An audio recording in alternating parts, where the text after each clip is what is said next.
I'm just a fan, and I'm here with a complete full review with spoilers of the recent horror movie called Us.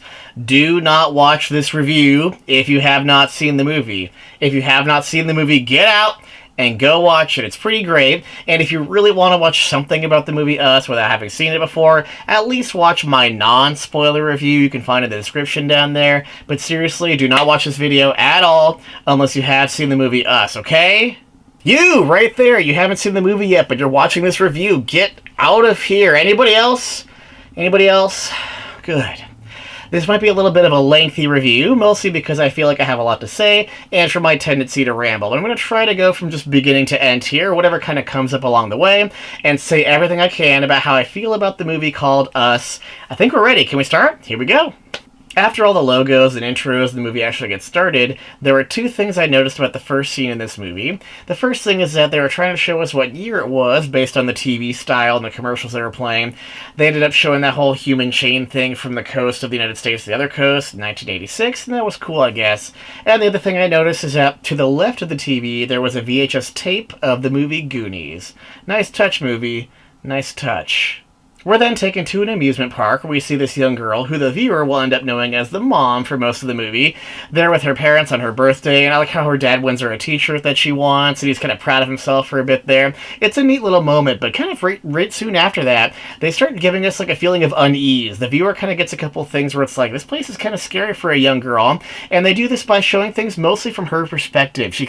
It's lots of looking up at the rides and looking up at the people, looking up at, people exclaiming, talking, lots of sound effects and noises going on, exclamations, and so they're kind of portraying it as like an overwhelming, kind of scary place for a young girl, and that's fair. And also, there's lots of bickering between her two parents there. They seem to have more conflict with each other than they have connection with their daughter, and the fact that they're walking like in front of her, not next to her or behind her, so she can't wander off and get in trouble, seems like they just kind of don't get it as parents. They really don't get it. So that girl clearly has some things that are on her mind where she just feels uneasy or kind of uncomfortable or just, upset, and that's fair.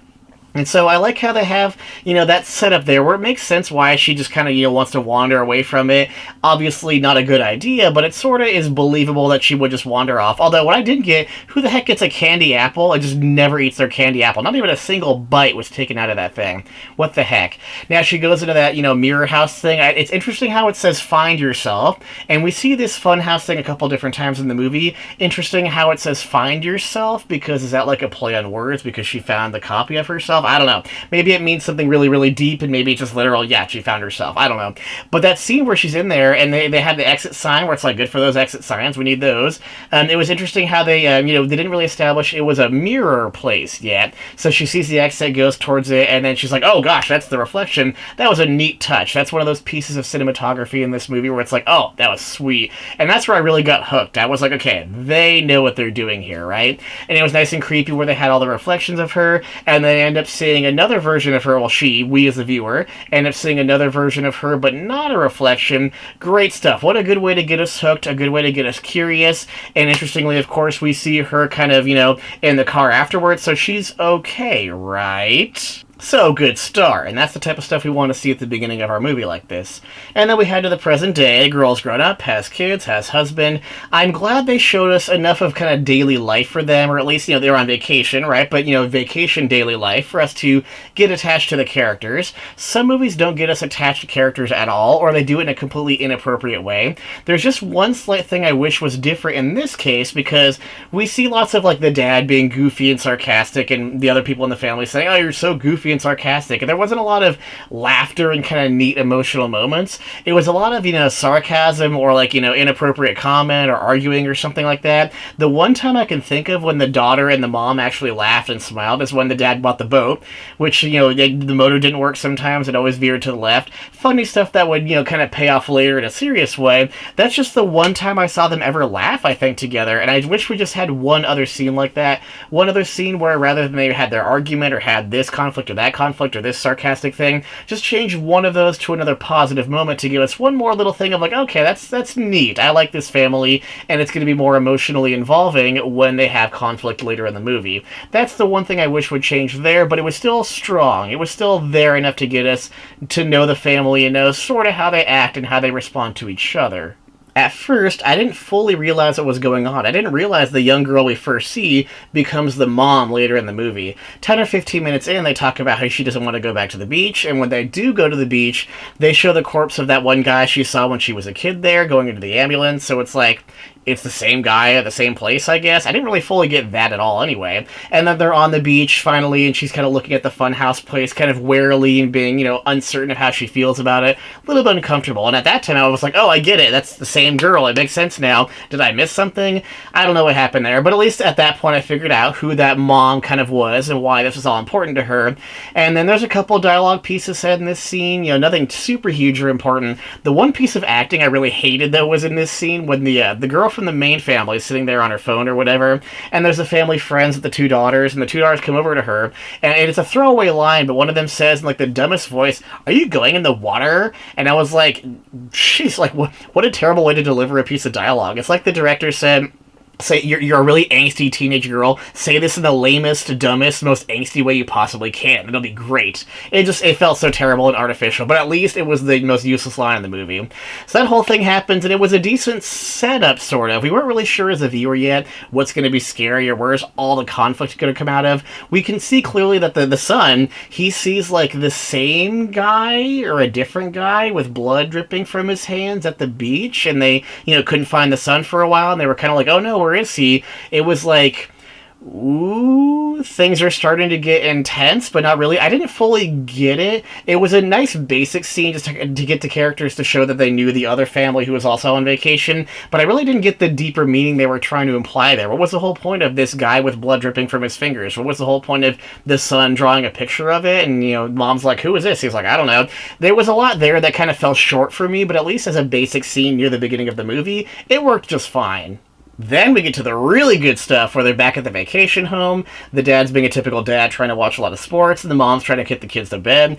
And I love how the son says, there's a family in our driveway. There's a kind of basic tone there. He wasn't really scared, but also kind of uncertain, like, what are we supposed to do about that kind of thing? And so I love the shot where they had just the four figures up there, obviously the copy evil family, standing there, not moving, completely still, ominous as heck, and of course not responding to anything the dad said. Really great stuff there. Very ominous is like the right word to use there, and I like how they could they didn't jump out at the viewer with that. It was possible for the camera to go back to the main family and kind of view their reactions, how are they handling this, and then again to view back to the evil creepy family. It was cool how they kind of kept the tension building there by going back and forth for a little bit. It wasn't just this immediate attack thing, and of course when they did attack, it was great the way they showed the family again, and this time they had the mom, I think it was, just kind of make some clapping noise or something, and they just went off. It was as if the whole thing was planned ahead of time and they knew exactly where they wanted to go and how they wanted to be scary. Really cool to go from 0 to 11. After they built all that tension, going from a pacing of 0 to 11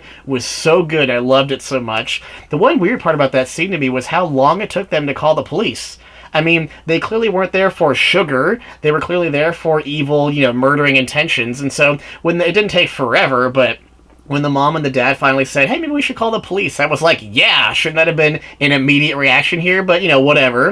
And it was interesting. I'm with horror movies, I'm never sure what to think when they, call the police. Is the line going to be busy? Is the phone not going to have service? It was nice to at least see a movie where, for once, they got through to the police. Not for once, I guess. This happens in other movies. But it was nice to see them actually get through to the police and say, like, yeah, we'll send someone. They'll be 14 minutes away. But it kind of gave the viewer a little bit of, like, wait, so if they can last for 14 minutes, someone's going to arrive, right? One of those things where the viewer has just a tad bit of hope, even false hope. It gives us, and of course the characters too, something to hold on to, where it's kind of like, well, even if this is happening, maybe they'll get out of it. It's kind of one of those things where the viewer can start predicting and start kind of thinking, what's going to happen if this happens? What happens if that happens? It gets us a little bit more involved than it would have if they just said, oh, no police, I guess we're on our own. It's a little bit better and stronger than that basic stereotype right there. After the attack on the house and the family starts, I was like, yes, we are in, things are going, it's going to get really intense in here. I love how the evil clone family kind of gets together, the regular main family that we know, and sits them down together, and they kind of go across from them, and it's like family versus family. It's completely silent for a little while, we have no idea, and that's the thing, for the characters and for the viewer, we're all wondering, why are they here? What are they going to do to us? What do they want from us? All these great questions that arise, and so eventually when the evil mom clone does start talking in that really awesome, creepy, raspy, hard to use, hard to understand voice. It's like, oh, that's really creepy. I wonder if, maybe they're aliens and they copied their human bodies, but they can't use their voices really well, or something like that. That's where the viewers can start making guesses or making predictions and trying to figure out what's going on. And when they give us dialogue at that point, too, because we have all these questions, and when they start giving us dialogue, the viewer's like, oh, they're talking now. What is she going to say? Maybe she'll give some clues or some, blatant explanation for why they're doing what they're doing. It's a really great way to get the viewer involved. This type of scene was so well done, and of course really well acted. Everyone who looks scared looks really scared. Everyone who looks really threatening looks really threatening. Really great stuff there. And so I did get a little bit lost, especially at this point in the movie, when there's so much that comes after this, kind of story-wise and meaning-wise. Why is this happening? Who are these people? What do they want from us? It does kind of become much more clear, but at the time I was like, she's saying something about how there's like the person of the regular world, of the light or whatever, and there's like the person of the shadow of that person or whatever. I couldn't really figure it out, and I feel like with a rewatch of the movie, I would understand much more what she's trying to say.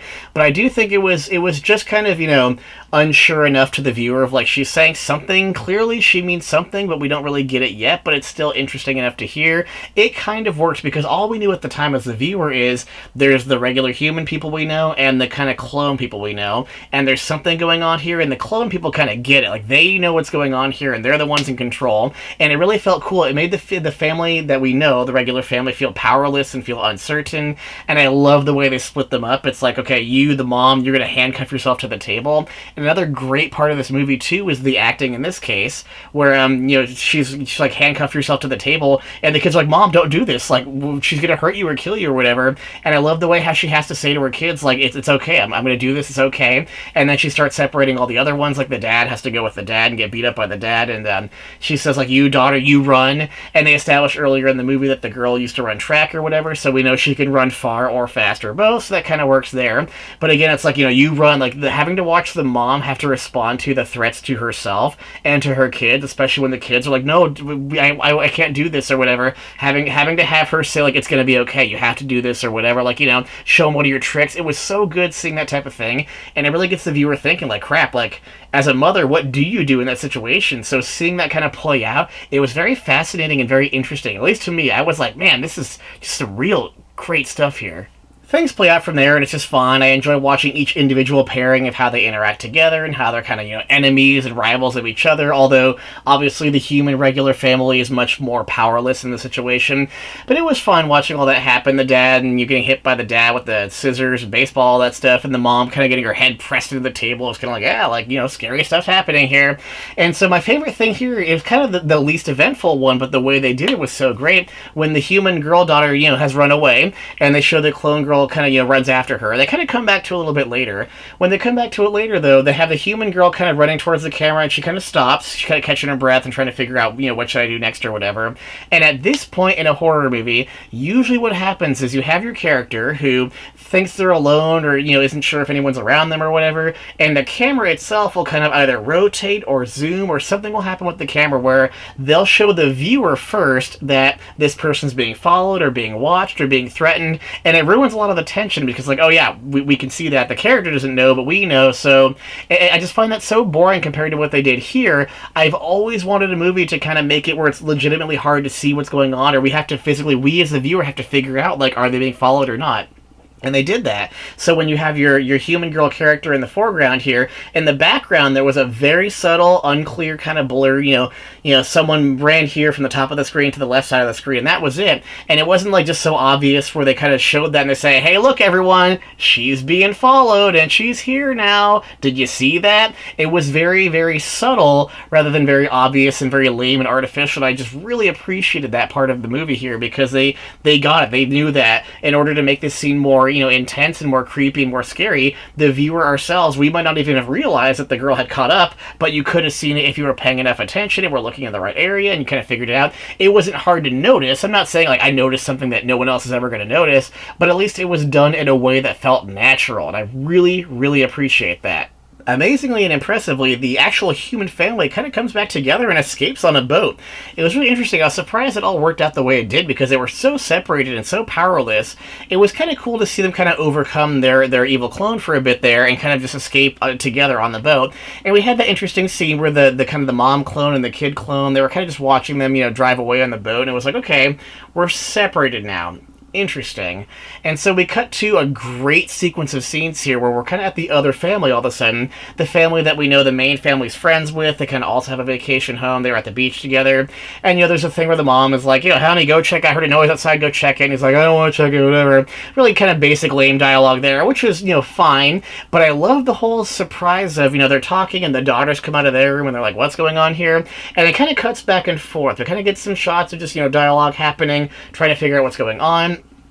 All of a sudden, the dad's like, oh, who's that up there? And it's the clone of one of the sisters right next to her with scissors, just murders her on the spot. And all the other clones are there too, and they just murder everybody. It was really funny for a moment for me, just for a moment, just because the dad was like, oh, so nonchalant. Who's that girl who looks exactly like my daughter standing right next to her in a red robe about to kill her? It was so like, who's that? It was so interesting. But it was so unexpected, too. I mean, it was a great scene when that happened. I was like, oh, man, that was so cool because I had no idea it was going to happen, and it wasn't even a jump scare. It was just a very surprising, startling, out-of-nowhere, unexpected thing that happened that was like, oh, dang. And that also gets the viewer thinking, oh, okay, so apparently the clone people can kind of change their appearance, right? They couldn't kill the regular family at first, but they must have realized, okay, since they kind of got away, they're going to go to their friend's house and try to get help from their friends, right? So they're going to go there and turn into their clones and kill them first, right? So all that kind of stuff starts becoming, part of the viewer's, view of the movie. This is what's in the perspective now. Here's kind of where we're going. Here's where we've been. Here's what makes sense. And they make that even better because when the main family ends up getting there and they end up killing all the clones, which is another thing that's interesting too. That's the scene where they kind of establish these clones can die. It's not like there's some kind of supernatural force that can't be hurt or it can't be killed. They killed them. They hit them with the putter golf club and they hit them with the kind of crystallized rock thing there. They establish these things have limitations, and that's important. We need to know as viewers of a horror movie of this type, essentially, we need to know when there's a villain or a monster or some kind of antagonist, what are their limitations? What are their motivations? How do they kind of operate? We kind of have to figure out those things enough for the context of the movie for things to make sense. And so when we figured that out, it's like, okay, they can die. Interesting. And also, since as the viewer, at least I assumed it was the same set of clones. I had no idea that these were different clones, and the way they revealed that was pretty cool, and the way I had to realize that was even better. So they kill the clones, and they're watching the news. It's like, what else are you going to do? Watch the news. Why not? Sure. And so they're watching the news, and on the news, it's like, yeah, there's clones all over the country or the world that are kind of killing people, and it's like, they're all in red, and they all have scissors, so it's like, whoa, that's crazy. And for a few seconds, it's like, wow, that's insane. But then it's like, oh, wait, the main family, the regular main family, their clones are still out there. Those were not the same clones. And I was like, oh, that is awesome. It was such a great little way to reveal that and get the viewer to realize that. So cool. And also, it kind of broadened the problem. It kind of said, this isn't just your family and that family. This is a thing that's happening all over at least the city or country or state or something. So it ups the stakes. It makes things kind of revamps things up there. And so I love scenes in movies. Not that these should happen all the time because these can feel very fake and artificial and lame. But I love scenes in movies where it's like one little thing happens and it's like, oh wait. Oh no, that kind of makes everything so much more crazy all of a sudden. It goes from, again, 0 to 11 just instantly, and you realize the clones are still out there, and we gotta go, and we have to run, we have to do something about it. Great, great scene. Easily my favorite part of the movie, or at least the part of the movie when they had that reveal of, the clones are still out there. That was the moment where I just felt like, man, that was so good. It was the best feeling in the whole movie, realizing that they had that kind of reveal there. Now, I've been waiting for this part of the movie to take this opportunity to mention how ridiculous some of the humor is in this movie. So many times the dad will say something weird, or they'll respond to the dad in some sarcastic way, and it's like, why are we trying to be funny here? There's I would say about half the humor, half the jokes in this movie, half the attempts to try to change the tone to something more funny and sarcastic should be completely stricken from the record, because it's not about that. And especially from going from the trailer, looking at how serious this movie was going to be, when we have things where, here's the example here now, where the mom says, we got to keep moving. There's still clones out there. We got to run and never stop. And the dad's like, well, we have, food and shelter and water here. Do we really have to run anymore? And she's like, well, what are you going to do if they come and try to kill us?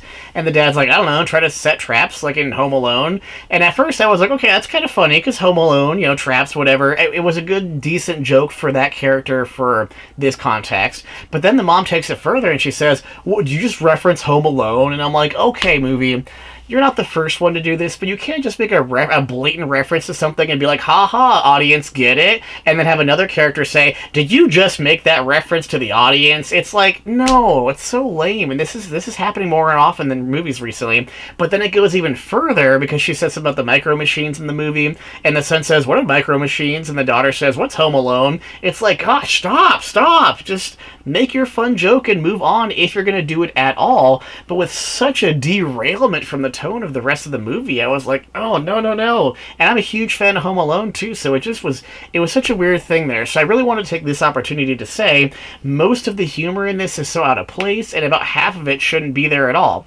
Really messed with my mind a lot, and going from such a serious expectation for, I want to be scared, I want this to be serious, I want this to be taken seriously, it was almost, I think, kind of a downfall to the movie to have so much unnecessary humor.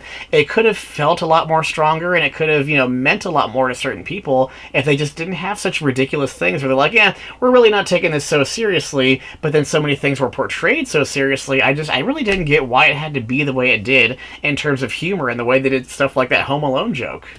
It was kind of nice having a little refreshing moment, though, in terms of, we got to watch the news, we got to find out this is a widespread thing now, it's bigger than just us, we gotta go find out what to do or whatever. That was fine, so I'm glad they got a car and drove away. They got attacked by the daughter again, or whatever. Other stuff happened. There was that scene where the daughter got thrown from the car and landed, in a tree, and the mom, she left the car. I was like, dang, girl, you are brave if you're just gonna leave the car into this. You clearly know the stakes now. You realize that there's murderous killers all over the place. You have no idea where all your clones are, and when the girl clone gets thrown from the car, the mom just gets right out and walks over to her and just says, I'm not gonna kill her, but then kind of does it. And I think what they were going for is, can a mom really kill her own daughter if she has to, something like that? Not that this is a very common question that gets asked, but it was like, why is she just standing there? They spent quite a few seconds just having them, look at each other. The evil clone girl's trying to reach at her and be like, ah, and the mom was just like, hesitation, and then she just walks away. I didn't really get what they were trying to say there, other than maybe they were saying, look how hard it is for the mom to have to try to kill her daughter, even if it's a clone of her daughter. I don't know. So that happens. It was a cool scene when they were going back to the beach area, and they, I think that's where they see kind of the line of people starting to form, and I'll talk more about that whole line thing and the whole meaning a little bit later. But they see their car on fire, and that was kind of an interesting visual, just driving along, and oh, there's our car on fire. It's kind of like a crap, who knows we're here, who's trying to scare us. It's kind of like a, oh no, the tension rises once again. And of course they have the son there, who I guess, was he on the bottom of their car that whole time? That's what I kind of got out of it, because there was the liquid leaking from their car, oil or whatever, that he was going to light to blow up the car. Was he down underneath on the bottom of their car the whole time? That's what I got out of it. And that was kind of a decent scene. And you have the thing where, he's snapping his fingers because the other regular human kid kept playing with that lighter thing the whole time. So it kind of was interesting, and kind of playing at the whole thing that comes up later of the regular humans are the ones who kind of control the actions of the clone people down below, which, again, I'll get to more later, but that kind of happened. And I think the son had figured out at that point, before that point, I think he figured out that whatever he did, the clone kid did too, and he kind of figured out how to walk backwards and make him walk into the fire. That was cool visual, how the mom clone evil person was waiting in the kind of the shade of the car right next to him, and she just snatched him right up and ran away. That was kind of cool. When you saw that happening, it's like, wait, no, stop. It was a kind of a cool little thing again, where it's unexpected, but as soon as it happens, it's like, no, tension rises instantly, and that's fine. That was cool. And of course the mom has to chase after him, and it has to be mom versus mom for the son kind of thing. Fine, whatever, that's not too abnormal. It was odd to me, though, how the daughter and the husband did not go with her. She's like, oh, I got this, but apparently they just kind of split up without any kind of scene. We needed one basic scene in there where they're like, hey, we'll look over here, we need medical supplies, you go after him, something like that, because the characters had changed so dramatically at this point. The human mom, or who we think is the human mom the whole time, she kind of, has her, fire poker thing she's been using pretty much the whole movie now, or since all the scary stuff started. And she has the confidence to, walk out and try to, kill the evil clone son, and just walk and chase after the the evil clone mom who stole her son. Like all this stuff where it's kind of different now. The stakes have changed. The characters have changed. She's much braver. She's gonna jump into anything now, kind of thing. But then at that point, still, it's like, why did the daughter and the husband just say, "All right, good luck, honey. Bring back our son alive"? It was kind of odd, but they didn't even have that scene. They just had, whatever else. They cut to her going back into the funhouse thing, and that was another weird. So here's where kind of all the story stuff starts happening, all the meaning behind the scenes, where I really am just not sure what to think. So she goes back into the funhouse thing because it's meaningful to her, and they kept cutting back to it throughout the movie. We saw a couple more seconds each time of her finding her clone there, backing into her and turning around and being like, that's fine. But so she kind of goes down some, behind the door to the machinery maintenance area, goes down some stairs, goes down some more stairs, goes down another door, goes through another door or two, down a hallway or two, and eventually there's an escalator down there, it was so weird because it's just this whole catacomb area is just easily accessible to anybody who happens to walk around down here. I didn't really get why it was so basic and why it was so simple. But so she goes down there and there's rabbits everywhere, which I don't really get the rabbit thing either. And she eventually finds her evil clone person, and there's a pretty big, kind of, not even reveal. Well, it's a reveal, but also just a lot of talking here from him, a lot of exposition talking about, here's who I am, here's why I'm doing what I'm doing, here's where I came from, here's where you are, you're the lucky one, you got to marry. She mentioned at some point in the movie you got to marry the prince or whatever. I got to marry the whatever else, not prince, the shadow of the prince. It was a lot of dialogue that meant something, and after watching the movie and thinking a lot about it sort of means stuff, but I can't connect it all together in a really cohesive, solid plot line. It's kind of like pieces here and there that are nice and cool, but they never really connect the way you want them to connect, especially in a movie where it seems like things are going to connect really well and really smartly, things where everything was really planned out and the creators really knew what they wanted to do, what they wanted to say. I couldn't fully grasp it. So there's the clone people down below. In the beginning of the movie mentions there's tunnels all over the continental United States and catacombs down there, but none of them even have really purposes sometimes. It's like, does that really happen? And so down below there's these clone people who were created intentionally or maybe unintentionally. I couldn't really figure out that part even, but at some point these clone people were created, and so the people up top in the regular real world here, they are clones of the ones, the people down below are clones of the ones up top, and when someone up top in the regular world does something, the people down below have to do the same thing as if they are puppets of the people above. I can sort of follow that, and it sort of makes sense, and so it's interesting to think about, too, because if someone up top, gets married or has a child, the person down below also gets married and has a child. I guess? It's just so hard to believe in some ways. I can buy a lot. Here's kind of where I'm coming from. I can buy a lot of this if they say, there's clones. Okay, I can buy the fact that there's clones, and they say when someone who's the original, not the clone, when they do something, the clone has to do that thing. It's like, okay, I can buy that, I guess. And when the real person ages and gets older, the clone ages and gets older, and there's no food or anything consisting of any regular life down in these catacomb area places, but they still grow and thrive somehow. It's like, I guess I can buy that too. But after a while, there's so many things that kept coming up where it's like, yeah, this is how things are. This is why this is all happening, and you have to keep just buying more and more and more. After a while, my suspension of disbelief is like, okay, I can't believe what's going on here. There's this whole concept of, the people down below ended up wanting to revolt. It's like, we're not going to take this anymore. We're not going to be clones and just live our lives as puppets anymore. We're going to choose with free will to not be puppets anymore and go up top and murder everybody, and then make a chain across the United States to be a symbol of, we're the ones who are in charge now or something. It's like, they can decide that when they're puppets. I don't get it. I get really lost here at this point, where when they're trying to explain all these things, and especially by the end, when they're talking about how the mom we thought the whole time was the human regular mom, it turns out that she was, choked and dragged away by the clone person, her original clone person, and she was handcuffed to a bed down below in the catacomb area. So the puppet became the puppet master somehow. And again, how does the puppet person have the free will to choose to do that kind of crazy thing and then make that happen, it kind of falls apart to me. And I'm sure people out there, other critics, other reviewers, other moviegoers are like, oh, that's just brilliant. They love it. And it means so much and it's so deep somehow and metaphorical for something. That's great, but I just I couldn't buy all those things they were throwing at us at that point. And it was fine how the seemingly human mother ends up killing the clone mother, gets her son back, whatever. Like, that's fine. I could buy that. It was interesting how they were showing the ballet dance going on. How when the person we thought was the human mother the whole time was in ballet, the person down below, the clone, was doing the same ballet dance at the same time. It was kind of like poetic, I guess, and trying to be like, this is very, this is the climax here, this is the poetic thing, it means something, and it's like, I guess, but I don't know, it kind of didn't work the way, it seems like the way they made the movie, everything was supposed to come together and hit a really fine point, and it's like, oh man, that fine point, I get it, it really, using the point metaphor here, it injected exactly what I needed to get into the brains of the viewer here and get the right emotions out of us. I couldn't do it. By the end, I was like, that was so great until they tried to make it more meaningful, and I just couldn't fully figure it out. Sorry, that was a huge rant on all the things that I just didn't really get about this movie. It all came spilling out right there.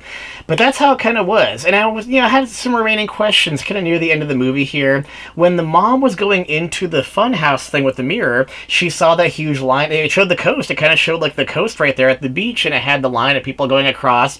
And I kind of thought, hey, they're like within shouting distance there. Like, do they not see her as a still human person? Don't they want to kill her? Or is the rule like they have to kill their own clone person from above and then they can go join the line thing? Is that when they join the line? Or like, why were they not interested, even though they could clearly probably see her, why were they not interested in killing her? Same thing near the end too, when she finally gets her son back and they're kind of driving away in the ambulance. There was like the line of people right there. Wouldn't they be like, oh, hey, is that an ambulance? Oh, there's an ambulance over there. Shouldn't we? Are we supposed to go kill them or whatever? Like, they didn't establish all that stuff, and it clearly wasn't important, but all these questions started mounting, and I was like, I don't know what to think now. I don't know what's going on here. Now, the very, very, very end of the movie was, of course, the reveal, and this is a great reveal, too. It's a great twist. It's a believable twist. They had the reveal that the mom we've known the whole time is, of course, the clone. I mentioned this already. And so that was fine. That was a good time to reveal it. I just felt like that was like an afterthought. It's like she couldn't have gotten her son back, and they couldn't have all just driven away and been happy. It's almost like they were like, you know what, that's just too simple. We need to, you know what if the whole time she was the clone? And I was thinking about this the whole time in the movie. The whole time I was thinking, what a missed opportunity. They didn't do this. They never had a scene where, well, at least till the end here kind of thing. They never had a scene where, the son's trying to run back to where his mom is, or the mom's trying to find the son, and they see one of the clones thinking it's a member of their own family, and they get confused for a moment, or the clone could use that as like a diversion, or as like a tactic to try to get close to murder them or whatever. Such a missed opportunity. And it would have been pretty basic, clone of person you think is that person who's clone of, very basic concept of, oh, it's not really you, but they could have done something like that, and with a movie that I thought would be this effective at being a scary movie, I thought that would be an awesome thing they could do. And so by the end here, realizing that, like, oh, the mom's been the clone the whole time, it can sort of make sense, because of course the clone person that we thought was the clone the whole time, her English is really broken and raspy and messed up, and you kind of can realize that, oh, when she was in the catacombs for most of her life, she didn't get to talk normally. She's like the only one who ever talks. The other ones always grunt and make noises like that, moans and grunts and stuff. And the one who has been able to speak the whole time, she was from that underworld, evil, whatever catacomb place, clone world. When she came to the top, though, and swapped places with the one who used to be human, or is still human, I don't even know at this point, and she wouldn't talk for a really long time. They have that scene where they establish that the daughter won't talk anymore, something terrifying happened to her, and it's like, oh, okay, so she couldn't talk, but she kind of had to learn to later, and the one who could talk, she kind of lost her ability to talk. It sort of works, I guess, and there's things in the movie where it's like, yeah, okay, that's what the people down below want. wanted. The clone people down below wanted to eventually revolt, even though I don't get how they got the free will to do that. And they also just never gave us enough context to kind of fully grasp this. Again, is this a thing with Santa Cruz only just within the city? Is this a thing within California? Is this a worldwide thing? Is it a United States thing? We never fully got the concept here. And yeah, they showed us little bits of, they showed when the girl was at the amusement park, they showed kind of the mirror image of that happening down below. And it's like, great, you're showing us how this works, but without any context here, I just can't, I can't figure out what you're trying to say, movie. Like, what is the point here? How is this happening? How are these puppets of puppeteers getting the free will to choose to do exactly what they want to do, and you'll end up switching their lives with somebody else up above?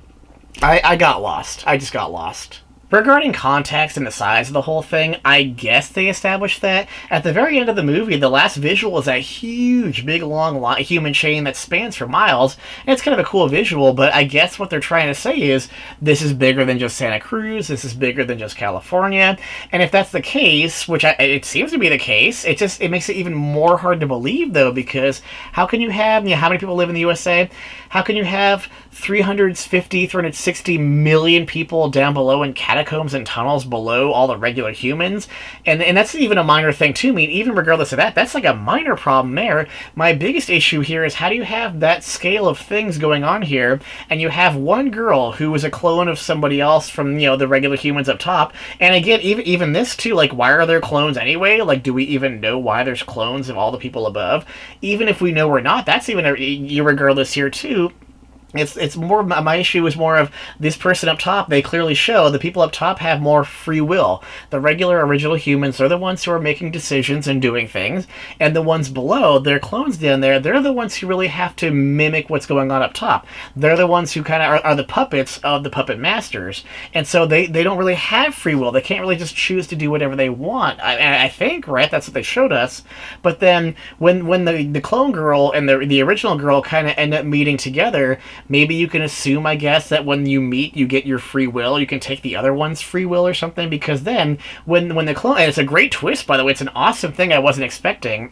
But it was really cool the way they did it. When the clone girl kind of strangles and kind of goes down and ties up the original human girl and takes her spot, it's kind of like, so did she gain free will? She kind of now can choose to do what she wants, and the girl who was a clone girl, or was a human girl, kind of becomes the clone girl. It's like they didn't even do a physical swap.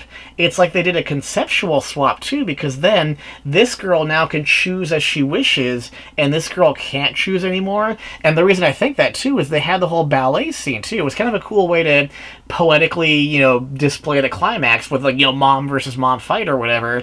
But so you have the ballerina, the girl up top in her ballet performance, she was doing her performance, and the girl below had to mimic all that. And they showed us that they had switched, right? So the girl up top now is the clone, unless the ballet happened before they switched. But I think she looked even older to me. I think it happened after they switched. I don't know, I think.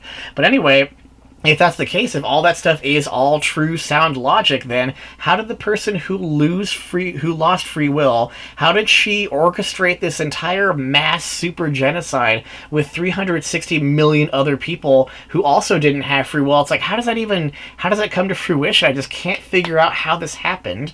And it feels like I'm complaining so much. I mean, it's been like 25 minutes of me just rambling about what I don't really get here. And I don't mean to say this is a bad movie. I think it's a great movie. I'm just trying to appreciate all of it, and I really want to get it. I want to get it and appreciate it and be able to explain it and say this is why it's all so perfect. And I can't. It's kind of disappointing because I can't, no matter what I do, no matter how many times I go back in my head and figure this out and this out, there's some things in here I just can't figure out. And it's a shame. But I do think it's a really good movie. I wish I could say it's obviously not a perfect movie. I could almost say it's an extremely good movie. If they got rid of some of the dumb humor and other stuff like that, kind of maybe made some of these connections more sound. And I think it's the responsibility of the movie creators to do that. If you're going to say, here's a killer family killing a family, great, you can make a movie out of that. But if they expand on that, if they say, you know what, this isn't just this family, it's the whole dang country, fine, but that has to have some sound logic to go along with it. You have the responsibility to say, okay, it's this big, and this is how and why it's happening. If it's just happening for style over substance, then it seems a little irresponsible of the creators to say, here's what's happening. But if we can't really connect all these things in a way where someone who's really trying to make sense out of it can't make sense out of it, it feels like they kind of slacked on that enough where I can't give them full credit for this. And that's why I would say it's not extremely good, but a really good movie. And so I'm sure, I was just thinking about this a moment ago, I'm sure some of my favorite movie reviewers, their review for this movie is already out, and I've been avoiding that until I can make my own. I can almost guarantee that as soon as I'm done with mine and I watch theirs, they're going to be like, oh yeah, we totally figured it out. This is how it works, and that's why this happened. It all makes perfect sense. It's probably just me who can't figure fully everything out in the deepest levels here. I do feel like I could, of course, appreciate the cinematography, the dialogue, all the movie stuff is pretty great here. Obviously, humor not so much, and that one line by that one girl not so much. And then some of the the surface level meaning stuff, I feel like I can get that, and I can see some of the irony and some of the the statements they're trying to make about free will and this and that. What you get rather than what your opposite person gets. You get this and they get that, and so how do you kind of weigh those options and weigh those things together? I think, anyway. And then down below is where I get lost. And the really kind of deeper meaning here, I get lost. So I've been talking so much. I've been rambling so much. My head is like spinning and there's so much going on. I should stop this review.